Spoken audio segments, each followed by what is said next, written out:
There are places on this planet that were never intended for human presence. The Flannan Isles, a cluster of jagged rocks in the North Atlantic, are less like islands and more like scars on the body of the ocean. In December 1900, Eilean Mór stood as a testament to human will. Its lighthouse, a state-of-the-art beacon, was designed to pierce the darkness for 30 miles. But on the 15th of December, the light went out. We are taught that history is a series of dates and battles, but true history is the silence in a room where someone was laughing just moments before.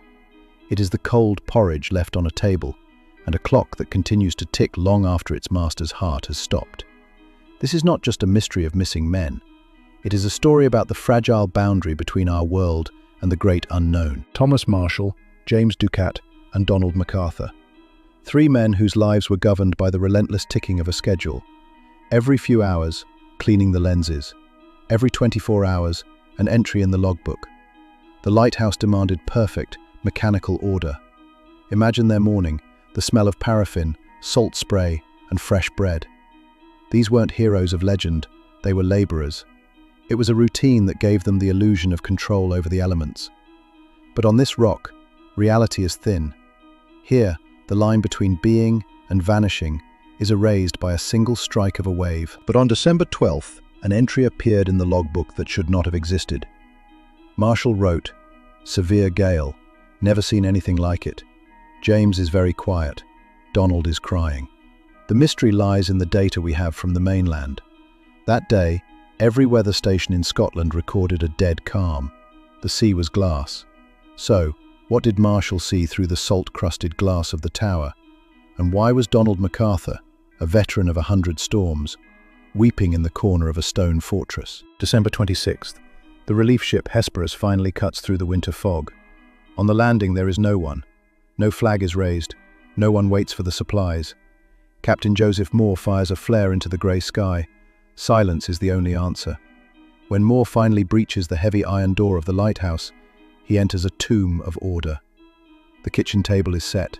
A meal of meat and potatoes lies cold, untouched. A single chair is overturned on the floor, as if someone stood up in a violent hurry. The clocks have stopped. Time on Eilean Mór didn't just pass, it surrendered. But the most unsettling discovery waits in the hallway. 2 oilskin coats are missing. One remains on its hook. This means 2 men went out into the frozen Atlantic storm in full gear. But the third man ran out into the gale in nothing but his shirt sleeves.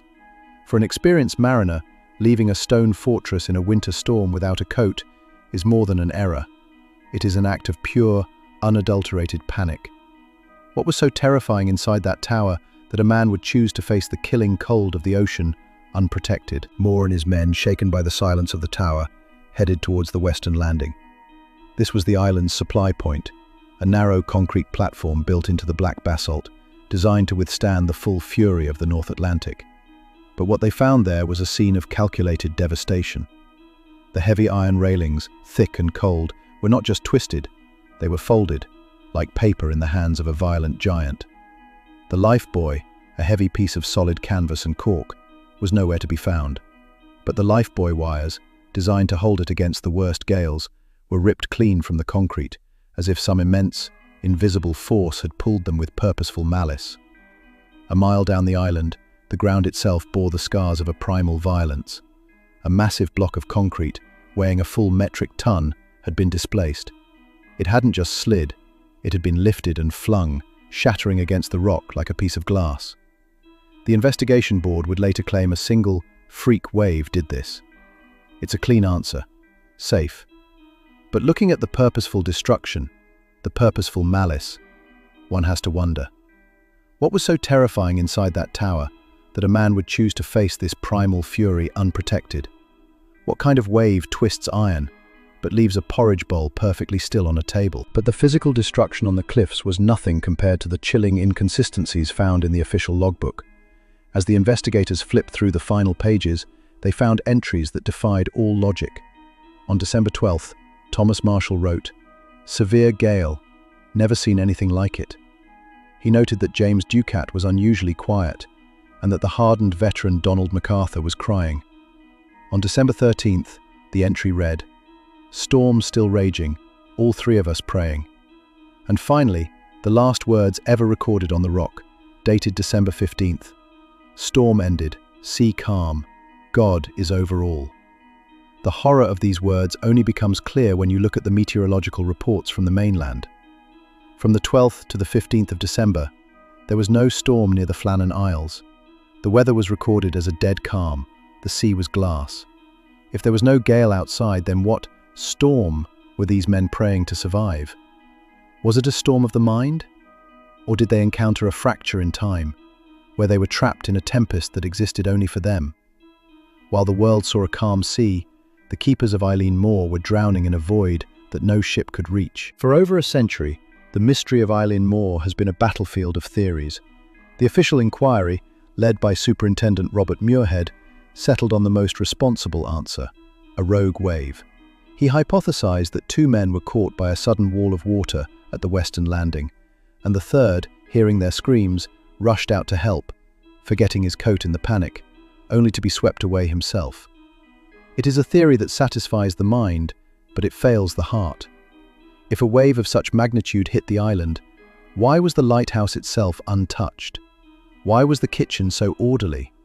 Why was the lamp trimmed and ready? Then, there are the voices from the fringe. Local folklore speaks of the phantom birds, ancient entities that take the form of giant seabirds to reclaim the rocks from invaders. Some researchers point to the possibility of a sub-audible sound, low-frequency vibrations from the storm that can induce intense paranoia and shared hallucinations. But as we look closer at the unseen data, a darker possibility emerges, a pocket of space-time where the logic of the mainland no longer applies. Were they victims of nature? Or did they simply step through a door that only opens once every 1,000 years? The light at Eilean Mór was relit just days after the discovery. It continues to sweep the horizon to this day, a mechanical eye that has seen a century of storms.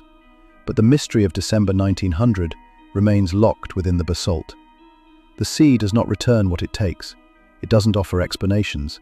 It only offers a cold, rhythmic pulse that outlasts all human memory. Thomas Marshall, James Ducat, and Donald MacArthur didn't just die. They were erased from the data of our world, leaving behind only an overturned chair and a frozen clock. Perhaps they are still there, caught in the loop of that phantom storm. Perhaps they are the reason why, even today, sailors passing the Flannan Isles feel a sudden, inexplicable chill when the light hits the waves. Some files are never meant to be closed. Some stories are just gaps in the archive, echoes of a truth that we are not yet ready to perceive. This has been file number 014. The archive is always watching. Stay alert.